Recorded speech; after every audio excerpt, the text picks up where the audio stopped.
నమస్తే, welcome to Khadri news. నేను రేవతి.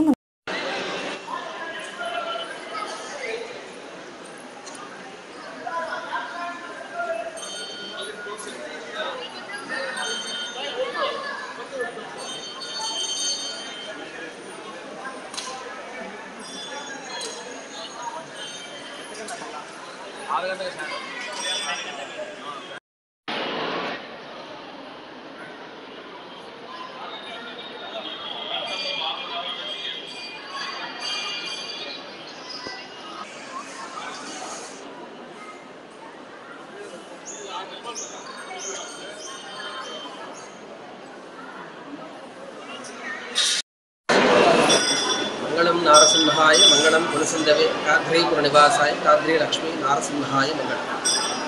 ఈరోజు ఎంతో పర్వదినం. ఈ రోజున యొక్క తొలి ఏకాదశి అని సాక్షాత్తు నారాయణమూర్తి యోగ నిద్రలోకి జారుకునే సమయంగా ఈ యొక్క ఏకాదశి యొక్క ప్రాశస్త్యం తెలుపుతోంది. భగవంతుడు యోగ నిద్రలో ఉన్న కాలంలో ఋషులందరూ కూడా చాతుర్మాసం అనేటువంటి ప్రపంచానికి జ్ఞానకారకమైనటువంటి విషయాలను ఎన్నో కూడా మనకు అందించారు. అందులో భాగంగానే ఈ యొక్క సంవత్సరానికి సరిపడినంత ఆహార ధాన్యాల్ని పండించడంలో రైతు కూడా ఈ రోజున శయన ఏకాదశి సందర్భంగా శ్రీమద్ కాద్రీ లక్ష్మీ నారసింహస్వామి వారి యొక్క దర్శనానికి రైతులందరూ కూడా వేయించేసి స్వామివారి యొక్క తొలి ఏకాదశి పర్వదినాన తీర్థాన్ని స్వీకరించి ఈ రోజు నుంచి ఏరువాక పున్నమికి ఆ యొక్క క్షేత్రాలన్నీ కూడా అందరూ కూడా పరిశుభ్రపరుచుకొని క్షేత్రాన్ని దున్ని ఆ యొక్క క్షేత్రంలో విత్తనాలను వేసేటువంటి మహోత్తరమైనటువంటి మాసం ఇది, ఆషాఢ మాసం. ఈ యొక్క విత్తనాన్ని వేసేటువంటి ఈ సమయంలో భగవంతుని ప్రార్థన చేసి ఆ యొక్క ప్రార్థనలలో లోక క్షేమార్థం ప్రతి ఒక్క జీవి కూడా బాగుండాలనే ఉద్దేశంతో మన రైతన్నలందరూ కూడా ఎంతో కష్టపడి ఆ యొక్క ధాన్యాలన్నీ కూడా వారు కర్షకం చేసి మనకు అందిస్తూ ఉన్నారు. భగవంతుడికి మనం ఎట్లయితే రుణపడి ఉంటామో అదేవిధంగా దాని తర్వాత మనకు ఆహారాన్ని దున్ని చేసేటువంటి రైతుకు కూడా అంతే రుణపడి ఉన్నాము. ఆ యొక్క ఏరువాక పున్నమి అనే రోజున ఈ యొక్క స్వామివారి యొక్క దేవాలయంలో కూడా ఆ రైతులందరూ సుభిక్షంతో సుఖ సంతోషాలతో బాగుండాలని కోరుకుంటూ ఈ రోజున స్వామివారికి ఆరాధన చేయడం జరిగింది. అందరూ కూడా ఈ యొక్క తొలి ఏకాదశి నాడు ఉపవాసాలు చేస్తేనేమి, మహోత్తరమైన దానాలు చేస్తేనేమి వాళ్ళందరికీ కూడా అఖండ ఫలితాలు వస్తాయని ఆ యొక్క పురాణాలు చెప్తూ ఉన్నాయి. తదనంతరం ఆ యొక్క ఉత్తాన ఏకాదశి నాడు 4 నెలల తర్వాత ఉత్తాన ఏకాదశి నాడు నారాయణమూర్తి మేలుకునే సమయము. ఆ మేలుకున్నటువంటి సమయం నుంచి ముక్కోటి ఏకాదశి నాడు ఆ యొక్క దక్షిణ ద్వారంలో స్వామివారు సకలాభరణ భూషితుడయ్యి ఆ యొక్క సర్వ అలంకారాలతో ముక్కోటి దేవతలందరితో పాటు కూడా మన యొక్క భూమండలంలో ఉండేటువంటి సకల చరాచర సృష్టికంతా కూడా ఆ రోజున స్వామివారి దర్శనమిస్తారు. అది ఈ యొక్క శయన ఏకాదశి నుంచి ముక్కోటి ఏకాదశి వరకు మనకు ఉండేటువంటి ఈ యొక్క మహోన్నతమైనటువంటి జీవన ప్రక్రియ ఇది. అందరూ కూడా విధానాలన్నీ పాటించి ఆ యొక్క ప్రపంచమంతా కూడా ఈ ప్రకృతి దేవత అంతా కూడా బాగుండాలని కోరుకుంటూ అందరూ కూడా మంచి జీవన విధానాన్ని అనుసరించి భగవంతుని యొక్క అనుగ్రహాన్ని అందరూ కూడా పొందాలని కోరుకుంటున్నాను. ఓం నమో నారాయణాయ, ఓం నమో భగవతే వాసుదేవాయ. మీ పేరు స్వామి? నా పేరు అంజన్ కుమార్ ఆచార్యులు. అనువంశిక అర్చకులుగా స్వామివారి యొక్క సేవలో ఉంటున్నాము. ఓం నమో నారాయణ.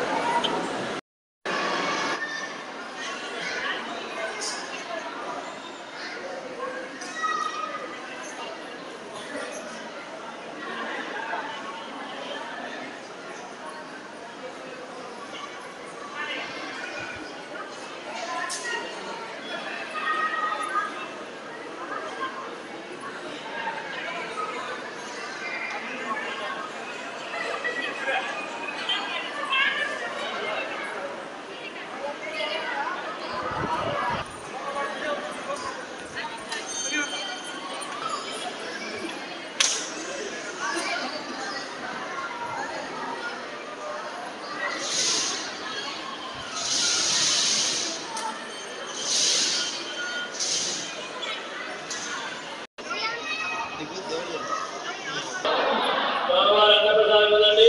ప్రతి ఒక్కరు భోజనం చేసుకోవాలి. స్వామివారి ప్రసాదం.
भगवान हमें यही दान देना कि कभी हम आपको एक क्षण भी ना भूले। मोरया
అక్కకి ఆపరేషన్ కోసము లోపల నీళ్ళగడ్డలు ఉన్నాయని చెప్పి ఫస్ట్ చూపించడం జరిగింది. మళ్ళీ వేరే గదిలోనే 3-4 హాస్పిటల్ చూపించాము. వాళ్ళు ఏం కాదు అనేది మళ్ళీ రేణుకా మేడంకి కన్సల్టింగ్ అయ్యాము.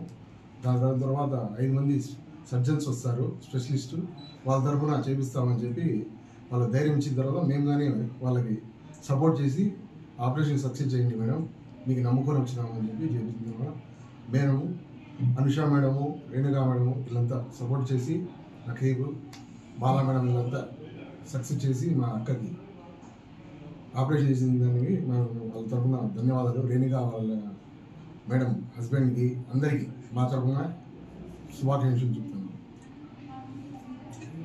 ముందు ఎక్కడెక్కడ తిరిగిన హాస్పిటల్స్ ఊరు కదిలోనే హుస్సేన్ అంతకుముందు ఆమెకు చూపించడానికి ఎక్కడెక్కడ తిరిగారు? ఎక్కడ పోలేదా హాస్పిటల్స్? అనంతపూర్ పోయించాము, మళ్ళీ కదిలోనే 3 హాస్పిటల్ చూపించాము. ఓకే. అదే అంటే 15 జూలై 2024 అరుదైన చికిత్స చేశాము. యాక్చువల్గా మొహమ్మదా అనే పేషెంట్ గత 4 ఏళ్లుగా పొట్ట వాపుతో ఇబ్బంది పడుతూ రేణుకా హాస్పిటల్కి వచ్చారు. ఆవిడ్ని ఎగ్జామిన్ చేసి వెంటనే కావాల్సిన స్కానింగ్లు, బ్లడ్ టెస్ట్ రిపోర్ట్లు అన్నీ కూడా చేసి అది అండాలకు సంబంధించిన గడ్డగా గుర్తించి ఎమర్జెన్సీగా ఆపరేషన్ చేయాలని చెప్పాము. పేషెంట్ అటెండెంట్స్, రేణుకా హాస్పిటల్ బృందం అనగా doctor Renuka, doctor Anusha, doctor Ashok తదితరుల మీద నమ్మకంతో అడ్మిట్ అయ్యారు.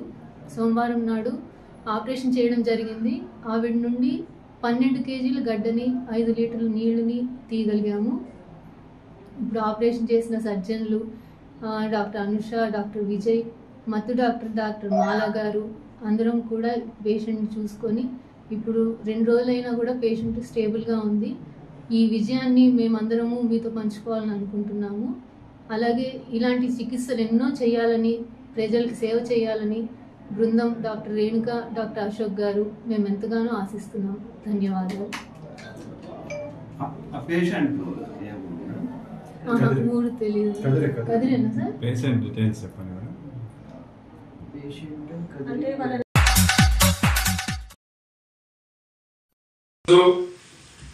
Congress party SC department Shri Sathya Sai నుంచి మేము మొన్న జరిగినటువంటి కడపలో ఒంటిమిట్ట అనే గ్రామంలో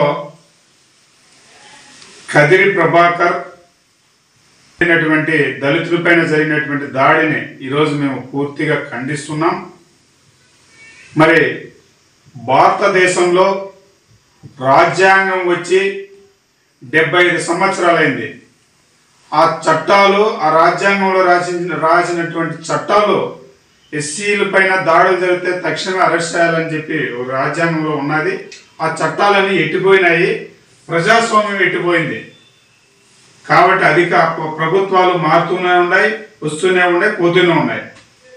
దళితులపైన మాత్రం దాడులు ఎక్కడ కూడా అరికట్టిన పాపాన్ని పోలేదు. ఏ ప్రభుత్వమైనా కూడా. ఇప్పటికైనా చెప్తున్నాం, రాష్ట్రంలో జరుగుతున్నటువంటి దాడులు, దళితులపైన జరుగుతున్నటువంటి దాడులను తక్షణం అరికట్టాలి. ఇప్పుడు కొత్తగా ఏర్పడినటువంటి ప్రభుత్వం కూడా ఈ చట్టాలపైన, ఎస్సీ ఎస్టీ చట్టాలపైన, తరువాత గ్రామాల్లో ప్రతి గ్రామంలోన మారుమూల పల్లె ప్రాంతాల్లో జరుగుతున్నటువంటి దాడులు చెప్పుకోలేటు ఇంకా చాలా ఉన్నాయి, వెలుగులేకి రానివి. పల్లెల్లో జరుగుతున్నటువంటి దళితులపైన జరుగుతున్నటువంటి, అక్కడ పల్లెల్లో ఉన్నటువంటి పెత్తందారులు ఎవరైనా రెడ్లు కావచ్చు, ఇంకోరు కావచ్చు, అదర్ కులాలు కావచ్చు, వాళ్ళ చేతుల్లో మారుమూల పల్లెల్లో కూడా ఇప్పటికీ నలుగుతున్నారు దళితులు. బయట రాలా. కాబట్టి వాటిపైన కూడా ప్రత్యేక దృష్టి పెట్టాలి. ప్రతి పల్లెకి ప్రజాస్వామ్యంలో జరుగుతున్నటువంటి ఎస్సీ ఎస్టీ చట్టాలను ఒక అవగాహన సదస్సు పెట్టి తీసుకుపోవాలని చెప్పి రాష్ట్ర ప్రభుత్వాన్ని కూడా మేము హెచ్చరిస్తున్నాం. కానీ మేము కూడా రాష్ట్రంలో జరుగుతున్నటువంటి దళితులపైన దాడులు జరుగుతున్నటువంటి కూడా మా కాంగ్రెస్ పార్టీ అధిష్టానం దృష్టి కూడా తీసుకుపోయి, అదేవిధంగా ఎస్సీ కమిషనర్ దృష్టి కూడా తీసుకుపోయి, తర్వాత మన రాష్ట్ర హోంశాఖ మంత్రి దృష్టికి కూడా తీసుకుపోతామని చెప్పి మేము తెలియజేస్తున్నాం. తక్షణమే సుబ్బారెడ్డి పైన తక్షణమే ఒంటిమిట్లో జరిగినటువంటి మొన్న అతని పైన అరుగు మీద కూర్చున్నాడనే కోపంతో ఆకాశంతో అతను వేడి నూనె అతని మీద చల్లుతున్నా అంటే ఇంకా ప్రజాస్వామ్యం ఉంది అని మేము అడుగుతున్నాం. అంటే దళితుడు బయట తిరగకూడదు, అరుగుల మీద కూర్చోకూడదు, బయట ఎక్కడ పోకూడదు అంటే వెంటనే తక్షణమే అతన్ని అరెస్ట్ చేయాలి, కేసు పెట్టి అరెస్ట్ చేయాలని చెప్పి మేము Congress party SC department Sathya Sai నుంచి కూడా పూర్తిగా మేము ఖండిస్తున్నాం. దీనిపైన వెంటనే అతన్ని అరెస్ట్ చేయాలి. పక్షంలో మేము అధిష్టానం దృష్టికి తీసుకుపోతాం. హోంశాఖకు కూడా మేము రాష్ట్ర హోంశాఖ మంత్రి దృష్టికి కూడా తీసుకుపోతామని చెప్పి తెలియదు. ఇవి ఇప్పటివరకు నా వార్తా విశేషాలు. నమస్కారం.